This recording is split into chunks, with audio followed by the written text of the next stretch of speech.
সম্প্রতি অনেকেই আমাকে ফোন করে কিংবা মেসেঞ্জারে যোগাযোগ করে বলছেন নিয়মিত যেন আমি ভিডিও করি। ভিডিও হতে পারে দেশের উপর, দেশের রাজনীতির উপর কিংবা অন্যান্য বিষয়। তবে জাপানের বাঙালি বা বাংলাদেশিদের নিয়ে যেন পারতপক্ষে কোনো ভিডিও করা না হয়। বিষয়টি একটু প্রশ্নবোধক।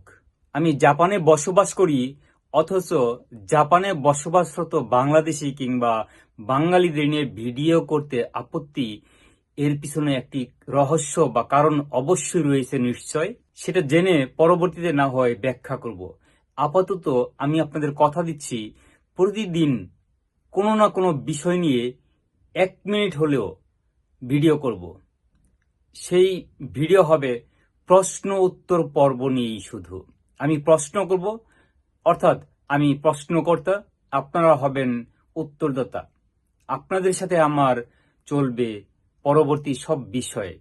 আমি প্রশ্ন করব, আপনারা উত্তর দিবেন, আপনাদের উত্তর নিয়েই আমার হবে সেই ভিডিও। সবাই ভালো থাকবেন, সুস্থ থাকবেন। টোকিও থেকে পিআর প্লাসিড। ধন্যবাদ।